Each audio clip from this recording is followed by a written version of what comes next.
সালাম আলাইকুম। কত করে গুলগুলিয়া? 5 টাকা। হ্যাঁ 5 টাকা। 5 টাকা করে? হ্যাঁ। কম না? না। যেটা খাই কোনটা দাও? জানি ওই ভাই। এনো ভাই এনো ভাই এনো ওই ভাই। এনো ভাই আপনাদের সাথে কথা বলি। এই ব্যবসা করে ইনকামটা হ্যাঁ এই জানে 2-3 টাকা চাই আর কি।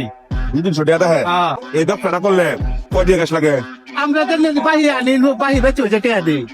ক্যাশ নাই। নগদ ক্যাশ নাই? না। মানে বাকি আনেন? বাকি আনি তো বেচে টাকা দিই। আমাদের চা টাকা দিই। নিয়ে আসেন। হ্যাঁ, নগদ ক্যাশ নাই? না নগদ ক্যাশ নাই। হ্যাঁ না। এমনি আর্থিক অবস্থা মনে ভালো না? না। হ্যাঁ না। এই যে প্রতিদিন যে 200 টাকা কামায় এটা সংসার চলে? ভাই বাচ্চার মা চানে গ্রামে তো চাকরি করে কলতা টেলটারও ওই বাচ্চার মা গার্মেন্টস চাকরি করে? চাকরি করে। আচ্ছা আর আপনি করেন এটা? আমি এটা করি। এটা ঠিক মতো সংসার চলে? চলে খায় না খায় বাড়িয়ে দিয়ে যায়। খায় না খায়া তাহলে আজকে যে গুলো লেখাইতেছি টাকা তো দিতাম না। টাকা না দিলে মানে আমরা কোনো সমস্যা নাই। হ্যাঁ? সমস্যা নাই। সমস্যা নাই? না। তাহলে মন বালা অনেক বড় বড়। হ্যাঁ তা আজকে আমরা জায়গায় দাঁড়ি হ্যাঁ উনি একটা কথা বলছে ওনার একটা ক্যাশ নাই।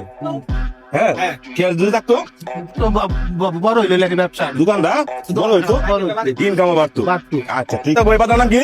দেওয়াগলা বাজার। দেওয়ারগোলা বাজার। ক্যাশ নাই না ক্যাশ নাই। বাকি আনেন দোকান থেকে। দোকান থেকে আনি। আজকের পর থেকে বাকি আনবেন। আপনার 2 ছেলে? হ্যাঁ হ্যাঁ 2 ছেলে। আচ্ছা এই কথা দাও। আপনার সন্তান 2 জন? দুইজনে যে। আপনার মা উনি?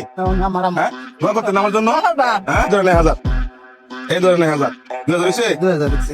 3000 4000 এই 5000 টাকা দিয়ে গেলাম আমি আপনাকে। আপনি চাইছেন 1-2000 1-2000 পাইছেন। 5000 এখন আমি যাবো ঠিক আছে? এখন বাপ্পুতে একটা হাসি দিই।